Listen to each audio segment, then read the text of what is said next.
and you have to change the way you lead. You have to change the way you operate. How I ran a 2-teacher school and what I had to do was completely different to what I did at Morris Bush. And I tried to actively challenge myself on just not doing what I found comfortable or what I knew, and being okay with discomfort. And this, I think so many places forget this. You are your own legal entity. Every school is its own independent place. You don't have to read everything. You don't have to follow every piece of thing that comes out. This is being a bit provocative, but you actually have to be careful with your time and challenge some of the narrative that just gets fed out.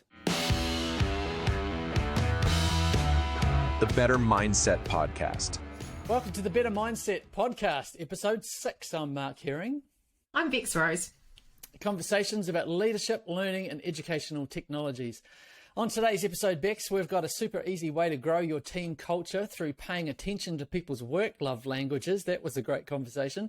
We've also got an amazing conversation with a school principal who's got some amazing advice for leaders who want to see transformative change in their organisation. And Jeremy, one of our trainers, joins us to give us a virtual tour of Google's incredible arts and culture resource. All right, Mark, I am in the hot seat for making waves today, and today I am going to be talking about love languages. I'm super excited, but slightly nervous. So, love languages in the workplace, though, okay? So I'm not going to find out about your love languages and your relationships, but we will touch on what the love languages are. So there are 5 love languages. They are words of affirmation, quality time, receiving gifts, acts of service, physical touch. Okay. And these are key aspects of any kind of relationship that you respond best to because it's what you crave. Okay. So if I'm talking about words of affirmation in a relationship, it's kind of like, I love you so much, like you're doing a great job at being a mum, or you're doing that kind of thing, okay? If you want quality time, it's kind of like sitting on the couch, watching Netflix together, or going for a walk together and spending time together. Receiving gifts is pretty obvious. It's the ones that people love getting their gifts at Christmas time, or love just getting a sporadic gift. And acts of service is like making sure that the dishwasher's on or the washing's out, or mowing the lawns, making sure that things around the house are getting done. And physical touch is just the stroke on the back or the hand holding when you're walking, hugs, that kind of thing. So everyone has a preferred love language. Has a preferred love language. And that's what you respond to. And then the interesting thing is that you project your love language on your spouse or your family. Okay, so I'll give an example. So I am words of affirmation. So words of affirmation are like oh, Bex, you're doing such a great job cleaning the house, or you're doing such a great job like being a mum, that kind of thing. Yeah. I need to be told that I'm doing a great job. Okay, give me a gift and I'll cringe and I'll go, no, don't give me a gift. It just makes me feel real awkward. Yeah. And my husband's is acts of service. So he does so much around the house, and it's his way of showing his love for us. What do you reckon yours might be, Mark? Instantly I knew. I think I've had discussions like this before, and definitely mine is physical touch. My wife's completely the opposite. She's more about acts of service. So she wants me to do the dishes, and I just want to go over and sort of have a cuddle on the couch or something. Aww. But that's good that you know that, though, right? Oh, 100%, yeah. And it's probably been like being able to talk about that is one of the things that can bring you closer together, because like I can even see it in some friends. Like I know I've had this conversation with some good friends of ours, and his love language is gift giving. So he loves to gift gifts. And that helps me understand from his perspective. So when he gives me something for my birthday or whatever, like I'm like, oh, that's kind of weird. Like I wasn't expecting that, but that's his way of showing me how much, he wants to kind of connect and keep that friendship going. So it's about understanding yourself, but also, that whole kind of understanding others. And that's exactly right. Yeah. Exactly right. So this tool can be used in leadership.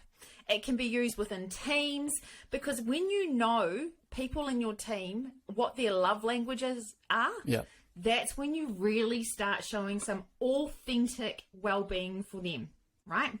So that's why I think it's so important to know your team so well, because you don't have to go through a test or figure out what their love language is. You can intuitively know. Like, I knew that some people in my team were really needed to be told that they're doing a great job.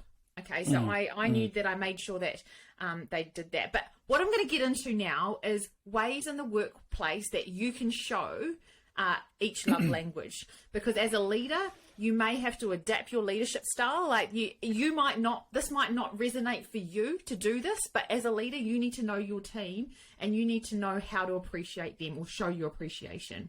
Totally. So, and I'm keen to know how the physical touch one relates in the office workplace. Because honestly, if you were going to say to me, hey, look, you just need to get people to give you high fives, it's not going to cut it for me. So, okay, I'll let you roll because I'm going to learn. That is the trickiest one, I'm not going to lie. But let's start from the one of my favorites. So words of affirmation. So words of affirmation can be shown in the workplace through mentoring and feedback. So giving good feedback, giving good mentoring. It's letting the one person know, but CC in all the other team members what a great job they're doing. So it's kind of like that public, in a public forum, like at UTB, we have Teams, Microsoft Teams, and we can show appreciation to someone through a praise channel. And so it's like, you can say, hey, Nicole, you've done a great job leading your team this week. I can see this, this, and this, and you can tag them in and everyone can see it. So that's a words of affirmation.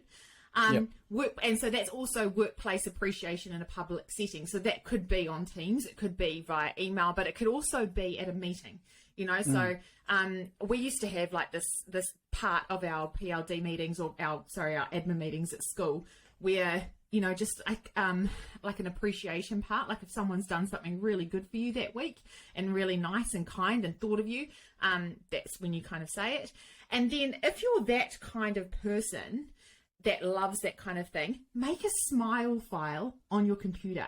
So a smile file is like a little on your desktop, like a little folder of maybe screenshots of emails that you've got that's been like, even from parents, like I used to save really nice emails from parents saying, thanks so much, Bex, for doing XYZ or organising this event or that, and then just read through them if I was having a hard day. And I'd go, that was really nice, and it kind of boosted my spirits. Yeah, that's cool. I was on a leadership call just a couple of days ago, and the principal said that he has a spreadsheet with all of the teachers in his team, so at his school, and then he would just make notes of when he's encouraged them on certain things, so he can kind of see who's getting encouragement and who's not. And I thought that was like OCD, like in terms of tracking, but he takes that pretty seriously, and that words of affirmation, that encouragement thing is really important to him. So he makes a big deal about it because he knows that it's important for others. So I thought that was a cool idea. Yeah. It kind of reminds me of when you're doing your certificates in your class back in the day, and you had to have like a list to make sure you went through every kid. It's Mary's turn today. It's been like 3 terms, so let's think of something they've done. Mary, I'd like to encourage you for being so patient for waiting for a certificate. Yeah. And that your parent hasn't rung me to tell me that you haven't got a certificate yet. Okay, also, we're going to move on to quality time. So quality time in the workplace looks like workplace bonding or taking the team out for lunch, celebrating work anniversaries, so that kind of thing. Those workplace bonding things, some people go, ugh, I can't be bothered doing this. And then some are like, let's kick a team, like let's do this, So you'll know that those kind of people love the quality time. It could also be, as a leader, encouraging your team. If you see that they're starting to struggle or really starting to have their cup empty, encourage them to take a mental health day, or encourage them if you're in a business setting. Obviously this is a bit different in school, but to go, you've got 2 weeks of holidays here, go and take a couple of days and refill your cup. So go and spend quality time with who you need to go and spend quality time with. So those are some ideas for quality time. Right, and we're going to move into receiving gifts. So this could be, as it says, like popping something on their desk that they might like, like popping a donut on their desk in the morning, or sometimes I would bring in coffees for some of the staff that I knew that was their love language, and they'd be like, oh, you're amazing, like this is so good.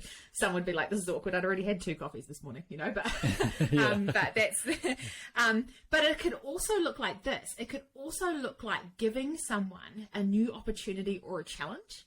So saying, hey, I can see that you're doing really well in this. Could you give this a go and try this thing and give them the opportunity over someone else?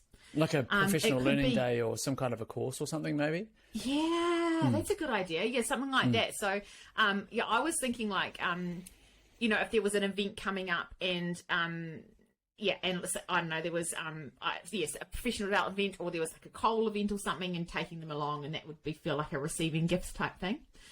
You could also give them, maybe say, hey, you have done an incredible job. You organised the whole cultural festival. Take tomorrow off. Like, take tomorrow off, get a reliever and put it in your class. Or even a higher level opportunity. So, hey, I can see you're doing really, really well here. Do you want a PCT? I think I think you'd do really well with getting a PCT and looking after the PCT. So that's what receiving gifts. I've kind of put it in an education context there, but you know, like maybe if it's in a business context, it's the newbie that's come along, you're their buddy. So you're their buddy. You can help them pave their way and kind of mold them to how the culture, and, but you know, that kind of thing. And a PCT is like a beginning teacher. Like sorry. Yeah. All these acronyms. Yeah. I know. Acronyms out the window. Yeah. Okay. And acts of service. So acts of service in the workplace is just literally giving someone some support or telling them that I'm here to support you. So yell out if you need me. I can come and help you. I can take your class. I'll come and sit and help you watch you observe and give feedback. I can support, you know, I can cut your artwork out and ping it up on the wall, that kind of thing. It's also email checking in saying, hey, how are you doing today? You know, like that was a pretty tough day. Are you all right? You know, that kind of thing, like just checking in. Or it could be, hey, I saw this cool resource. Here, give it a go. Like finding a resource and emailing it off to them, or finding some sort of a podcast and saying, hey, this could be something that you could listen to. So that's acts of service in the workplace. Yep. And the last one. Good. Touch. I'm waiting. Physical touch. Okay, so this is not like going to the office and shutting the door. It is. We won't go down that route. It's HR territory. Yeah. No. So this is, you know, physical touch. It can be done via verbal physical touches. I know verbal and physical is not the same thing, but it's like, okay, so going past someone and just going, like, just giving them a really legit, genuine smile, like going, hey, like, good morning. Like, you know how when you go past someone in the morning and you're rushing to the photocopier, or you're rushing somewhere here, you're rushing something there, and you're like, morning. If you literally, like, some of the people on my team, I could tell that was their thing, and I would just go, morning, how you doing? Like, just do like a real Bex overzealous sort of morning, and they would go away smiling as well, because it would be like, oh, I've felt touched by you, but not in physical sense, you know. And it's praise, going past and going, hey, I just saw you out there with your class taking the most epic PE lesson. That was amazing. Like, that was so good. And just being like not in their face, but right there, and going, that was awesome. Like, you have done such a great job. Giving them real overzealous, kind of like hugging without the hugging. But then there's also, you can't, like, I hug people in my staff. Like, if I could see someone was wrong or something was wrong, and I wasn't, giving them a cup of coffee wasn't going to work, telling them they're amazing wasn't going to work, you know, I could see that they actually needed a hug. Like, give them a hug. You know, like, I mean, obviously it's consent, and it's making sure that that's like reading the room and reading the vibe, that kind of thing. But man, sometimes my staff just needed a hug. They just needed a hug. So just especially if it's, you know, woman to woman or man to man. Like, I think sometimes there are some cultures where the guy, you know, like the whole kind of handshake thing where you do, I'm terrible at it, but you do the handshake and then you pull in and you do the shoulder to shoulder. That kind of thing. Like, I've seen guys do that sometimes. Yeah. But what you're saying is, I guess on the personal level, that physical touch element is all about intimacy and about getting close to someone. But what you're saying is, in the professional level, there are ways to be able to do that where it's not actually about physical touch. Because I know what you're saying. Especially that greeting part where you're saying hi to somebody and you're letting them know that you're really stoked to see them. There's somebody I always think of whenever I think about that. His name's Doug. He used to be a teacher, but we connected through the church that I was at really, really quickly. And he was just like that. He's a real estate agent now, and he just connects with people really quickly. But it's because he's kind of mastered the art of saying hi to somebody in a way that makes you feel like, wow, he actually really is keen and happy to see me. Yeah. And I always remember that because he reminded me of my uncle, and my uncle's exactly the same. So like that's something that I think is really important in the workplace and at schools when you're seeing people, like actually let them know in that greeting that you're really stoked to see them. So yeah, that's cool. I think it makes a difference. So the interesting thing is that you can have a different love language at home than at work as well. Yeah. I'm just going to leave that there. That's interesting. So it could be that at home, acts of service, especially like, let's just say, mums, if your husband or your significant other does the dishes or puts the washing out, you are going to love them. Like, that's awesome.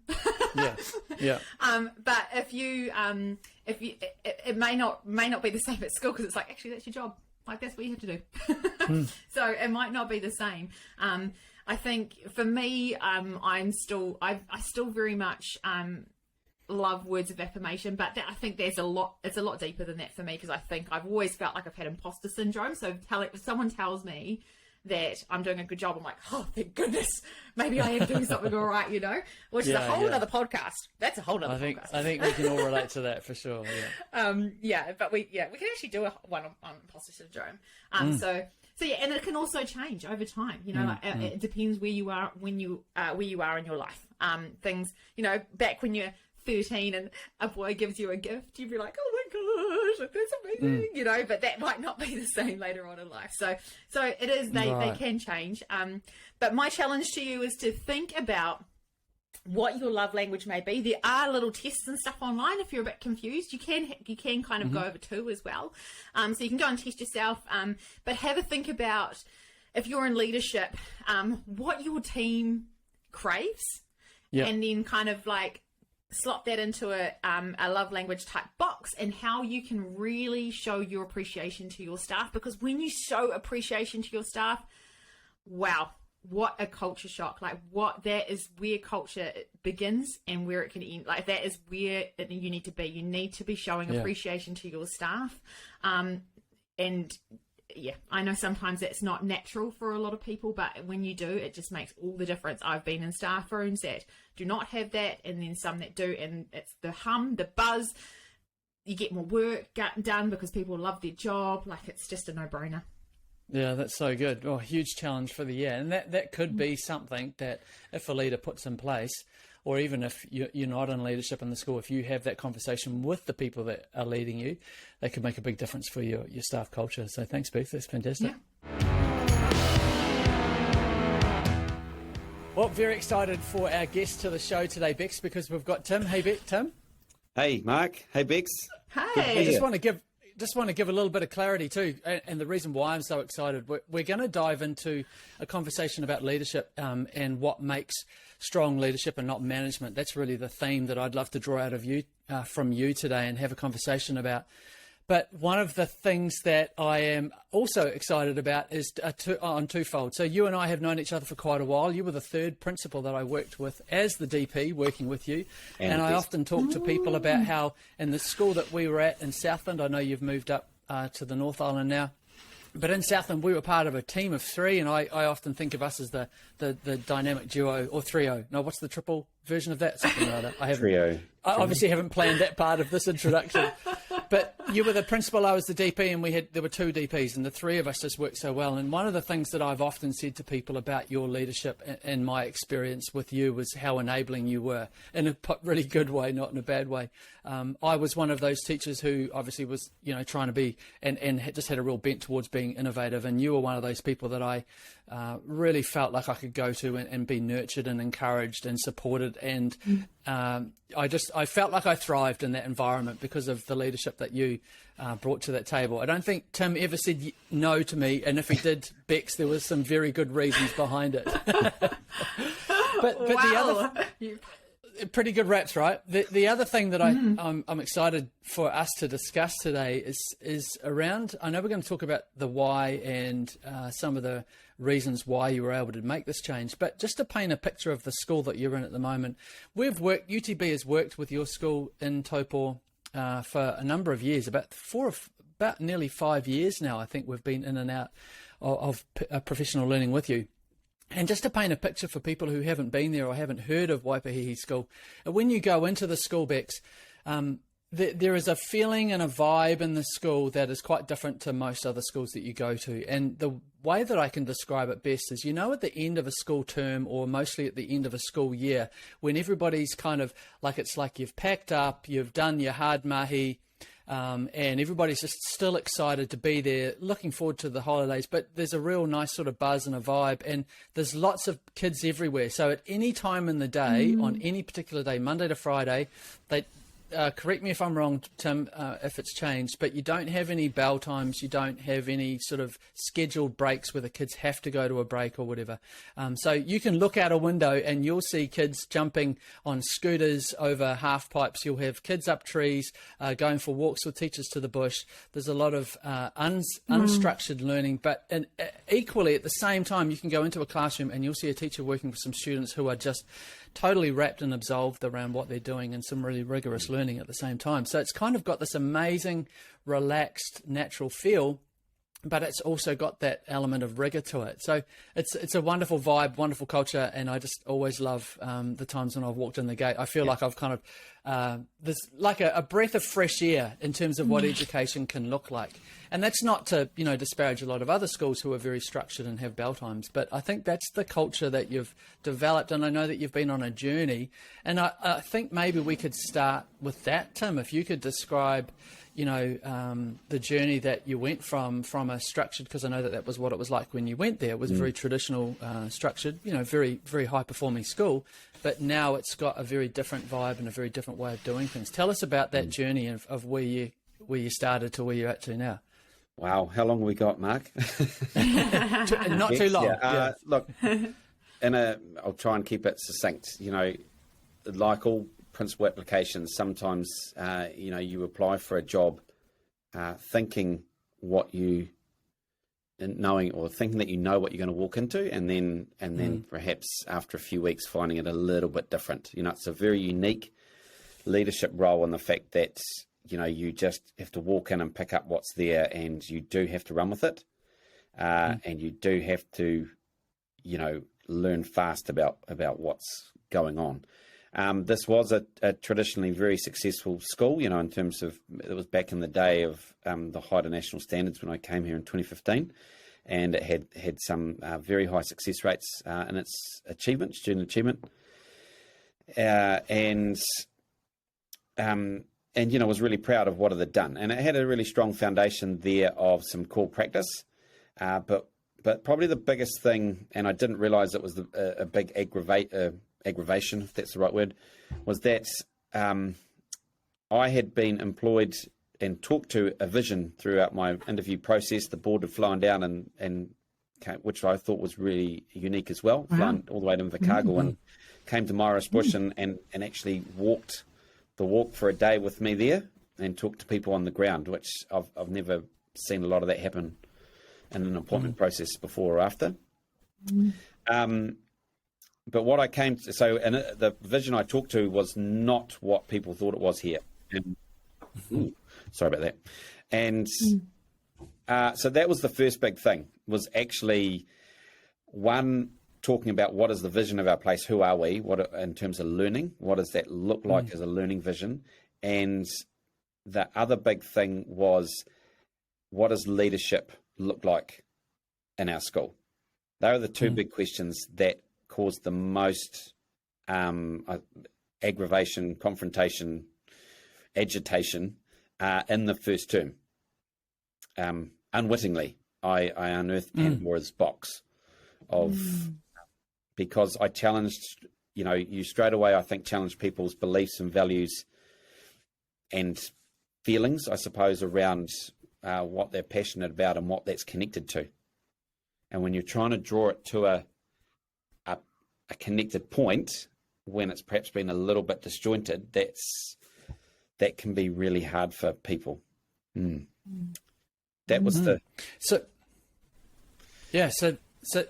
even on that point, like I think a lot of leaders that in the schools that we work with, we take them through a school transformation program over a period of time. Often the contracts are a year or 2 years long. And what we do now is we have a bit of a value metrics where we look at where the school is at across our 10 elements of dynamic learning. And one of the things that often comes up as a starting point is the vision. So most schools haven't got, from a digital learning lens, they haven't got a very clear articulated vision. And if they've got a mission statement or a vision for learning overall, it's not really well clearly articulated or understood by all the teachers. And I think to your point, I think a lot of schools are like that. Teachers are kind of operating out of their own internal vision, or they've adopted someone else's subconsciously, and it's inherited. not really talked about. Yeah. And it's almost subconscious. initiatives in their own right can become actually almost a vision. Like that was the thing we had here. We had a couple of vision statements, and then we had a whole lot of initiatives, either around maths or literacy or even behaviour expectations that people are passionate about, that had almost become their idea of the vision, become the core element of it, rather than it coming back to a central point of, but this is, when I kept harping on about a learning vision, I basically said, kids are at the centre of everything we do. How are we responding to kids' needs, and what does that look like in terms of a curriculum we're putting together? How learning works in our school, how we work together as teachers, and how we use the space and prioritise it for our learners. And they sound like simple questions, but they're actually real big, deep, confrontational type things, because, you're challenging the adult sort of norms or habits of behaviour that they think is actually about the children, but actually some of it's just about a structure that works for adults. All I can picture right now is a raft or a waka, and everyone paddling because they're doing their job, but they're all paddling in different ways, and so the waka's not actually getting anywhere. So they're all doing great things in their own right, but the vision and the strategic focus and the plan hasn't been articulated, so that the waka's not actually going anywhere. Yeah, and that's and totally Waipahi, had a team full of passionate people. They were, I can say that unequivocally. They all were genuinely, and I think particularly in acknowledgement of primary schools, I think, there is a lot of passion and commitment to supporting children's learning needs in primary school. It's just, how do you draw that together? That's right. That real sense of purpose, the why of what you do. I love the old Simon Sinek thing of, what is your why? What is, people will always, won't follow what you do. It's, why you do it. So how do we articulate that, and how does that look? Because then it will be exampled in our practice, but that challenges values and beliefs. And if you're not willing to do that, because that then brings behaviour to the forefront, and adults can act like teenagers. And leadership, and this is where we sort of talking about, leadership has to lead this. Leadership actually has to get out of, we're not here to be friends. We're not on that personal level. We are meant to be colleagues, and we are meant to be caring for our people, but professional conversations aren't personal. And that's a huge element. And it's not, because I'm not saying that you're not looking after your people and that you don't like the people you work with, and you can't share a drink with them or whatever. But how do you lead and be okay to challenge practice, sort of, and help people and a staff understand how to separate that from their personal sense of themselves and their feelings?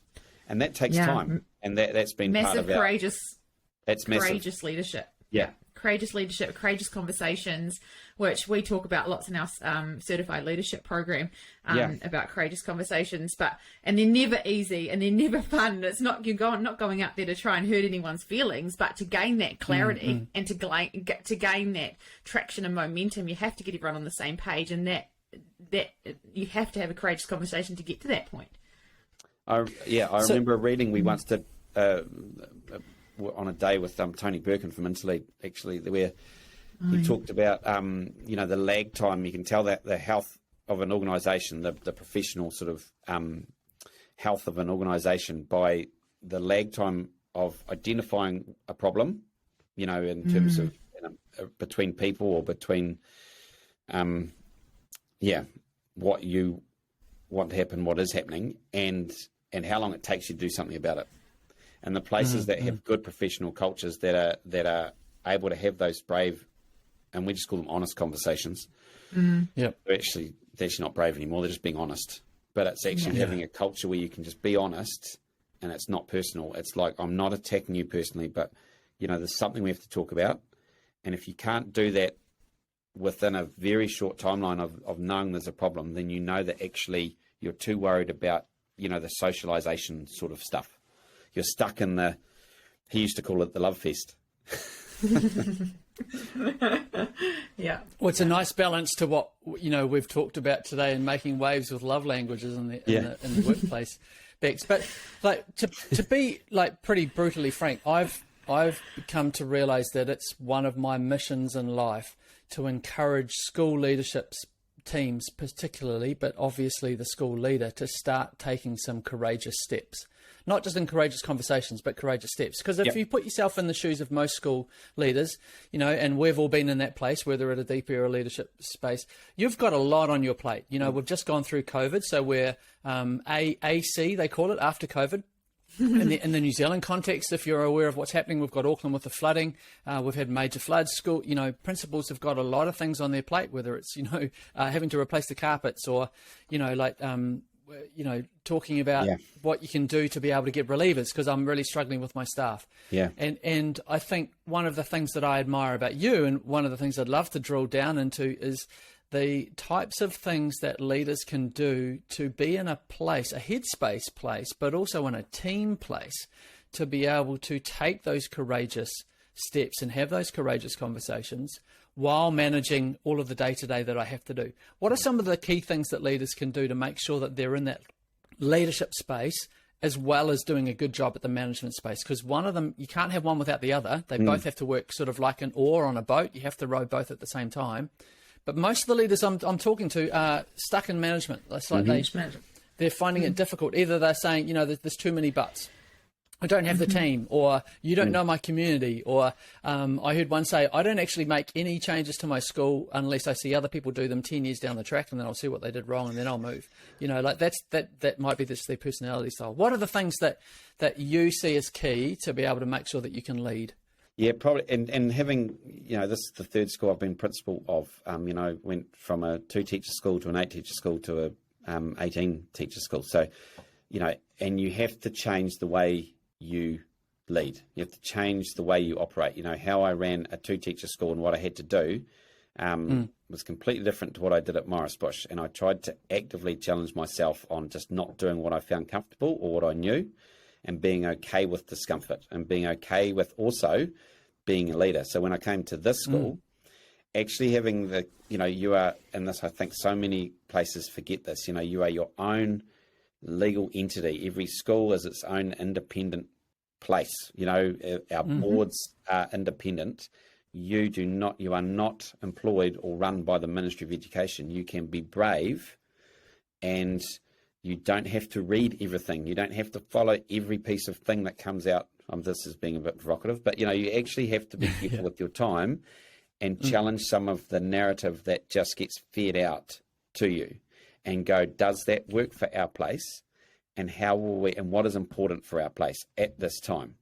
Because otherwise you will just run around ticking boxes and managing tasks and always asking questions. I've lived the mantra of it's easier to ask for forgiveness than it is to ask permission, and then encourage people, get the people around you over time on your team that, are also unwaveringly centered on making learning work for kids. And by that I would say, actually, so how does our vision come to life? What does learning look like that responds to the needs of our kids and our community? And how do we have to look at the day? How do we have to look at our school environment to actually make that work? So, but to do that, I've got to let go of control. I've got to be okay and expect team leaders and DPs to not just keep their heads down in their own little team, or on their own. And, all of my team leaders are full-time teaching, and we strategically resource 2 walking DPs, and we lead together.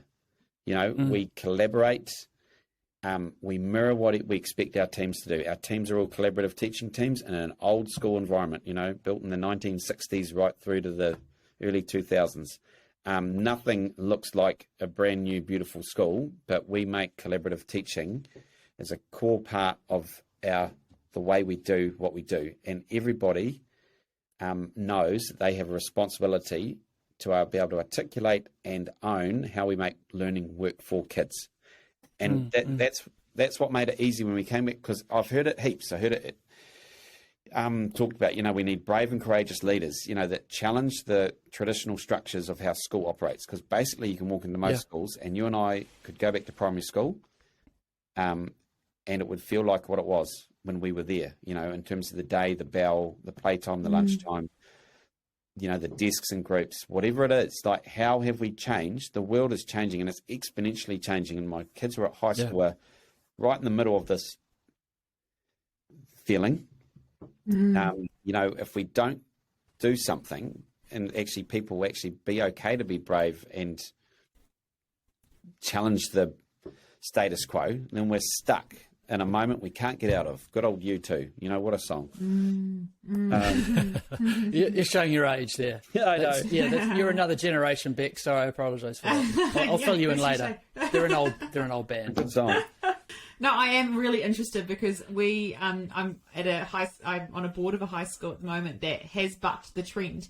And it's not only the teaching staff that you have to get on board, it's your key stakeholders. So it's the community, it's all teachers, it's the kids, everyone. So I guess it's how did you rally the troops? How did you get all the key stakeholders on board and follow that same vision that you have of ensuring that learning is catering for your kids?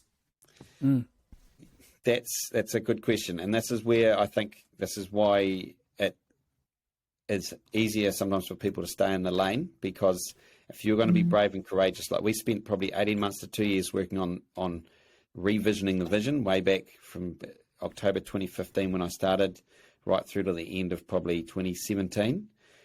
But and talking about what that looked like, what were the key elements of it. But then when you actually looked at changing the day-to-day structures that could make that happen, and after COVID going, how are we responding to our kids when they've just, after that first lockdown, that was a wee radical moment for us.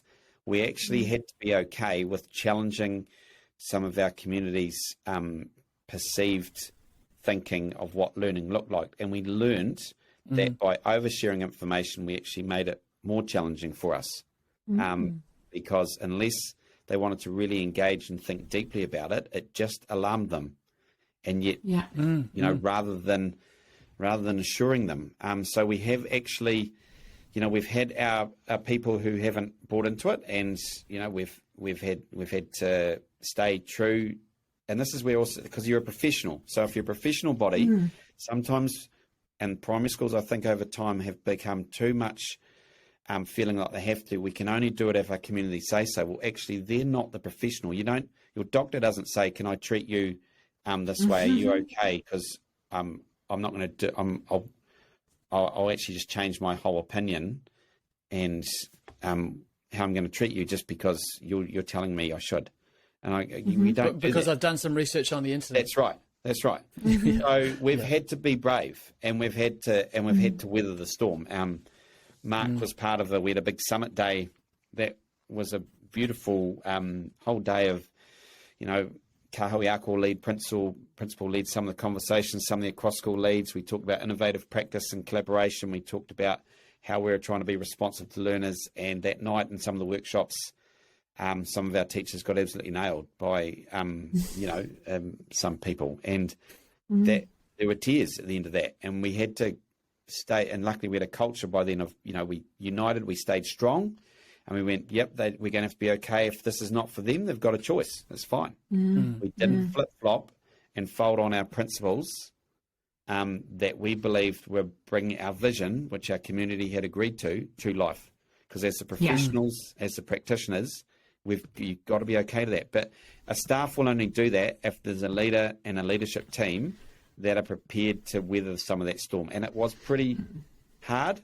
And I've got an amazing team. I've got two amazing DPs, Mans and Chen, and team leaders who are really tight and have got each other's back 100%. They trust each other explicitly, implicitly, both of those. I've this year taken on the Kahuiako role, lead principal role of 15 schools and over 20, quite a lot of early ECEs. Yeah. I can only do that because I've got DPs who I can trust implicitly to step up and do, give me time to do that. I think I'm a bit. And you've built the foundations as the leader to make so you know that you've built really solid foundations. Like I'm thinking of a house, you've built all these solid foundations, so everything will grow out of it. And the walls will stand up without you being there. I'm kind of missing a step of this though. So you came into the school and everyone was rowing in the wrong, great. They were all rowing really hard and doing the best that they could do. How did you then bridge it to where you are today with this incredible culture that you can confidently lead a kahuiako and still have your waka rowing the right way? Time. Culture change takes 5-6 years. So this is now my this is now my 7th. What are we in? 2023. This is my 8th year here. So, and I think Mark, you said that when you and Mike came way back in, because when we did that first bit of strategic workshopping, there's I think it was 2016. Yeah. And we talked about that. It's 5 years, Tim. Well, it was a good 6, chucking COVID, it was 6 years. It was only last year that really, I think, had the benefit of all the mahi we'd put in. And so you just... Mahi being work, too. Yeah. Had to stay the course. And we had to just keep coming back to this is where unashamedly it is all about child-centred, and everything we do from assessment practices to curriculum structure that we developed over that 5 years to challenging leadership practices, teacher practices, building collaboration, people that didn't want to work together but thought they did, being okay that people worked out this might not be the right place for them, making some mistakes along the way, but not stopping, learning from them and carrying on. That's key. That's the journey, and that's really hard. Like honestly, it is. There's a whole sum of parts that come back to an unwavering focus on making everything that we do in the day, from how we do assessment and what the purpose of assessment is for, and what learning looks like and the structure of it, to how teachers work together, to how people lead. Keeping that at the forefront, because it's about making learning work for kids and responding to their needs. And that then challenges some parental community norms, that challenges some ministry's feeling of safety around money, that challenges, a town's perspective of what your school is or was, and you just have to be brave. And it comes back to people having each other's backs. A big part of challenging or growing the leadership to make that happen was an investment over time. It just is one element. And it's not a plug for him because there's other people, but we've found him to be amazing. Tony Birkin from InstaLead has worked with our leadership team. And by that, I mean all 6 team leaders and the DPs and myself. So it's 9 of us every term for now 7 years. 1 day a term at least, plus some staff only days, to talk about what is professional practice, what does that look like alongside excellent teacher practice. So not just understanding curriculum and how to deliver it as a teacher, but also how do I work as a professional? What does that look like? Because our registered teacher criteria has both sides of that. You're meant to actually not just know the curriculum and know how to teach and how to respond to learners. You're actually meant to also know how to be a professional and how to respond to colleagues and how to be challenged by colleagues and how to learn from each other. And that takes time. That's a culture to grow, because if you're stuck in that, in the norm of relationships, and I can't say that to you because you'll get upset, then you'll never actually get true traction and depth to realizing that dream or vision. That's so good, Tim. I had a principal recently say to me that he is loving the new teacher standards, because he said that the old ones that New Zealand used to have that were, requirements for teachers to be able to meet a professional standard. He said the old ones that were there, he said you could be a expletive and still meet the standards. Yep. And so now he was saying, and I'm not very deep into them because that's not something that we dive into with staff. It's probably something that I need to do a little bit of more professional learning, the new ones. But, like all of those expectations that we have on students to manage self and manage emotions and things, I think there are too many of us in the adult world who aren't willing to have those honest conversations and aren't willing to... get out of our comfort zone, and we hear people say it sometimes, this isn't a safe place for me anymore. I've heard that in the past. Mark, I'm out of here because, I'm feeling challenged is basically what they're saying. You've hit it on the head there. Like and that's, we talk about it here, like what we expect children to do every day, to be okay with the uncomfortable, to be okay to make a mistake and try again, to be okay to work with someone that they might not actually like, but they're a classmate. They don't have to be a class friend, but they're a classmate. And then the adults don't have the same expectation of themselves. And it's not just in education. In any workplace. Behaviour, and that's what I mean about that lag between going, actually, there's an adult behaviour here or an adult process that doesn't fit with our vision. How long are we going to take before we actually have a conversation about that? Either as a whole staff or as between individuals or as a team or whatever, and that's what I mean about, that making a real difference, because it's just easier not to. And the trouble is... but the longer you leave it, the bigger it snowballs and it becomes much more of a problem. Yeah. I had one board chair I had a board chair once who said, it's like in a business world, you have entrepreneurs, and the thing with that is that entrepreneurs, they see a reward for their risk. They innovate and they have a go and they make money. He said in a, public sector field, like a council or a school or whatever, he said you're seen as more of an entrepreneur because there's no monetary reward on doing or taking risks and stepping outside of the norm. He said, so it's not as tangible, you don't make money, but you might, because what you're changing is something that's hard to measure, and that's what takes time for it to show. So he said, you're an entrepreneur, not an entrepreneur. You're innovating within a space that won't give you more money. And this is the thing, I'll get paid what I get paid, whether I take risks or not.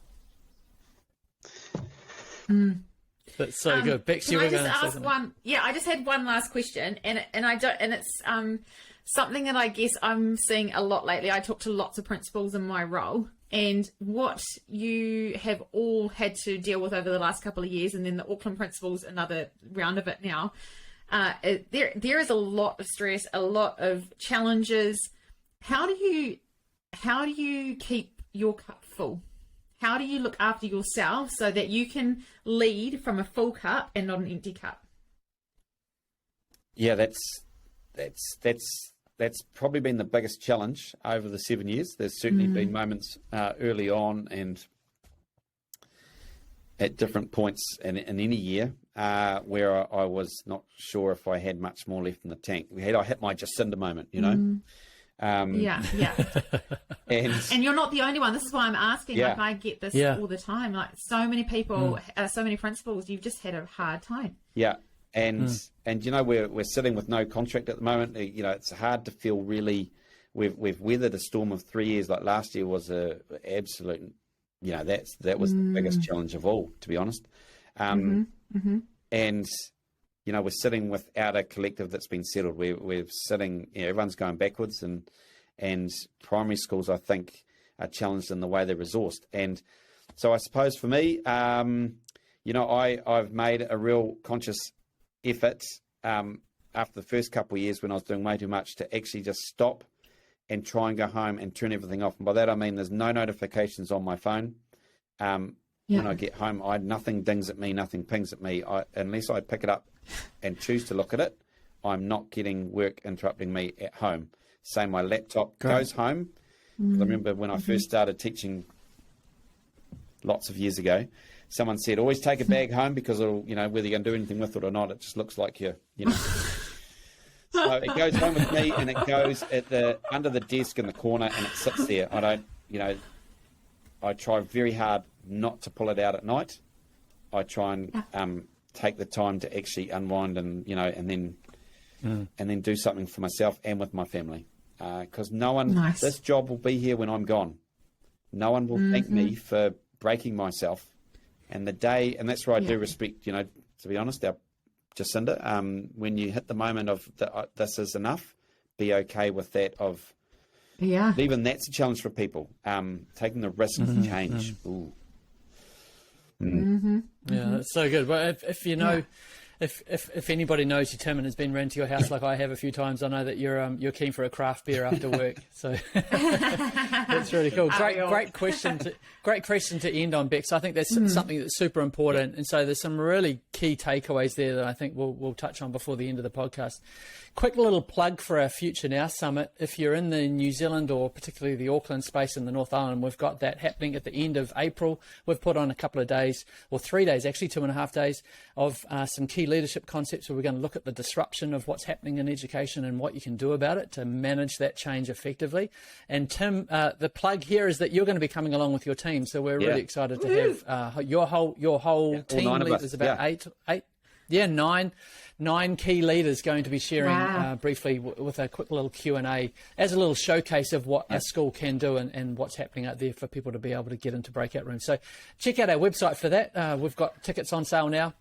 And you can contact us if you're keen to know more about that. So thanks heaps, Tim, for being on the show. We're going to really break apart some really key concepts, and hopefully that's going to give a lot of people some encouragement. And if anybody wants to get in touch with you as well, they can do that through the podcast. But reaching out to you through Waipahi School, that'll be okay. I know that you're keen to connect with like-minded people. So thanks heaps for being on the show. Thanks for having me. Thanks, Tim. Righto. All right, on today's Good to Know, what we've got is Jeremy here. Jeremy is one of our Google trainers, Google expert trainers, and it's awesome to have you on. You're going to tell us something about this Google arts and culture, Jeremy. Kia ora, everyone. Great to be here. I've been really enjoying the first few recordings of the podcast. So it's cool to be here. So today I'm going to show you a little bit about Google arts and culture. So if you aren't familiar with this is one of the many different tools and platforms that Google has, and it's a really cool way of just looking at some different things to what you might have seen before. So to get started, we head to artsandculture.google.com. On the landing page here, you'll see that this is at the moment it's Black History Month. So for those of you, and maybe if you're in a secondary school context, maybe teaching social sciences or history, this could be a cool thing for your kids to look at. But if I just delve a little bit deeper, you can see there is an app that you can download. That's a really cool way of, if you're wanting to have a play with it on your phone before you test it with your kids, that's a good way of doing it. You can see you can sign up to their newsletter as well. If I come down here a little bit, you can see that the first thing I'm going to show you is this art colouring book, which when it loads, you can basically get given a real-life piece of artwork. It loads up for us. You can see that I'm basically given a blank template that has the outlines in there, and what I can do is I can tab in between the real life thing and then my own. So if I'm wanting to make it realistic, I can check what's going on here, or I can make it as wacky as I want. If I wanted to make it pink or green or whatever, I can do. It's a really cool way of doing it. So if you're wanting to do a bit more art with your kids and maybe want to try something different with your kids in terms of art, this is a really good way of doing it. And you can see that once I've got that, once it's finished, I can download it, I can share it. And there's also other options that you can choose from here as well. I can also step inside a virtual gallery. So if I click on that, it's going to take me to, there's the pocket gallery here, so it gives me a little preview. What I can do here is I can enter the gallery, and once I'm in, you can see it just gives me some controls down here. So if I wanted to just click and move forwards, maybe come around this way, and I'm like, right, I want to check out this piece here. So if I click on that, it's going to take me into the close-up view, and then it tells me about the piece, tells me when and where, and a bit of the context, and it tells me which part of the collection it is. Just to give people some context for those of you, because I know that not everybody's watching this on YouTube, what you're doing is you're walking through a virtual museum almost, and it's like a walkthrough with arrows, because I know for a lot of teachers, they can't go out on trips. You know, it takes a lot of time to organise that. You got a lot of permission slips, you've got transport, the time that it takes. Yeah. So this is all the fun of the field trip without all the extra concerns about all that extra stuff. Wow, that's fantastic. Yeah, that's really cool. I think yesterday there's about 3,000 virtual galleries you can walk through. So if you're looking at a particular artist, or maybe you're wanting to broaden the horizon of your kids, you could say, right, go and find a gallery from Germany or from wherever it might be, and they can go and find some different art pieces. There's a bunch of content on here. Again, what I would recommend is, as a teacher, go and find what you want to look at first, and then once you've found something that you think would be good for your kids, you can go and have a look. Down here, I'm just clicking on where it says 3,000 plus museums. So what I'm going to do is I'm going to show you that, so I'm in New Zealand, so I'm going to find, so you can go to the map, and you can actually go and find on the map. If you're listening, you might be able to see that. If you're watching on the video version, you can see that I'm scrolling into New Zealand, and I'm going to come down to Auckland, which is where I'm based, and then if I double click on that, it brings me nice and close. And what I can do is I can find a museum in Auckland, and I'm just going to use the Auckland Museum as an example. If I keep scrolling in here, you'll see Auckland War Memorial Museum, which is my local museum. If I scroll down, it shows me a bunch of different exhibits. And if I keep scrolling down, I can go down to here where it says Museum View. I can click on Explore, and what that will let me do is it will actually show me a real-life view of what the museum will look like. And again, I can move around. It's like Google Street View. Just like, exactly like Google Street View. So it's using the same features. So I think the last time I was actually at this museum, we found my wife's great-grandfather's name up on one of the honours boards. So this is a really cool way. That's how detailed it is. Yeah. So and so maybe if you've got like a field trip coming up, and maybe you wanted to get a little idea in terms of what you can find beforehand, this could be a really good way of trying before you buy, if you will. If you're wanting to see, right, let's look inside the Smithsonian, or let's look inside the whatever it might be, or like the Louvre, or maybe there's some really cool museums or art galleries around the world you're wanting to have a look through, and obviously geography stopping you from getting there.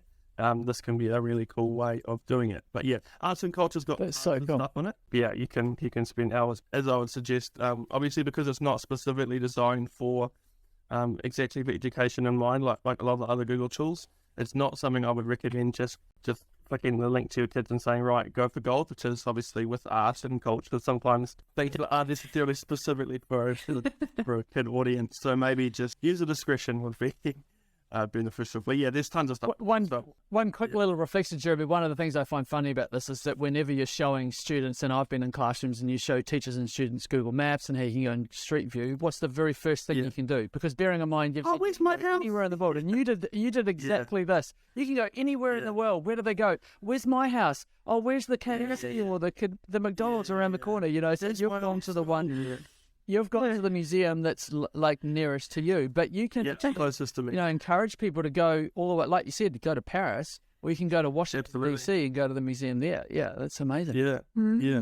And continuing in terms of what we have available on here, I know in previous episodes we've looked at, we've talked about lots about AI and ChatGPT and stuff, and so there's actually an intro into AI section. So if I click on this section here on the AI intro section, basically what it does is it brings me up everything AI related that Google has in terms of exhibits and articles and stuff. So this could be a really cool way of looking at it from that perspective. And because it's Google's products, you know that there's all sorts of stuff that you can do. I had a bit of a exploring time last night, and I came across this, what is AI article, which is a good one, and basically it's got lots of visuals. It's got lots of so it's not just like a bunch of text that you have to read through. There's lots of old photos, and sort of gives you a timeline of what AI has looked like over the years and how it's been expanding and stuff. So yeah, so tons of stuff that you can have a look at on this arts and culture platform. That's great.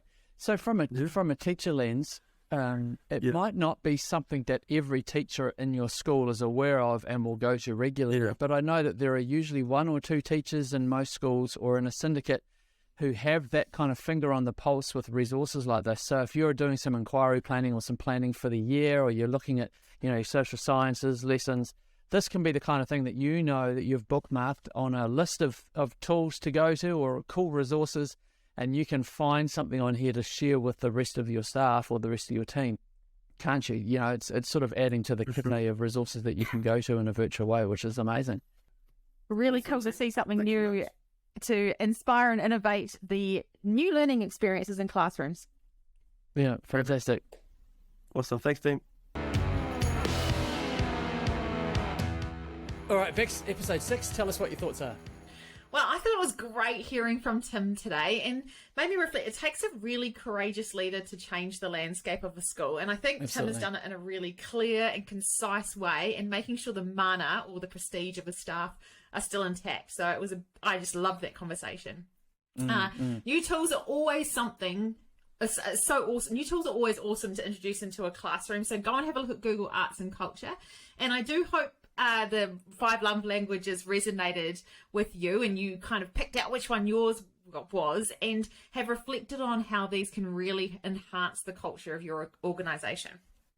Yeah, we're super stoked to be able to have some amazing guests on, and that's our first school principal on, which has been great to get some of those tips. So if you're a school leader out there who's looking at changing your organisation, there's some real nuggets and some real gold in there. So we hope that you got some good value in that, and do share that with people.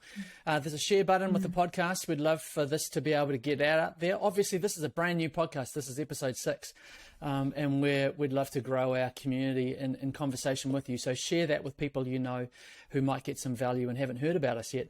There's also lots of show notes, so go down and have a look at those. We've got some links to arts and culture. There's some things that Tim has mentioned, and some resources that we'll put in there as well that I know that have made a big difference for him in changing his school. So great to see you. Looking forward to seeing you on the next episode. Ka kite. Mā te wā.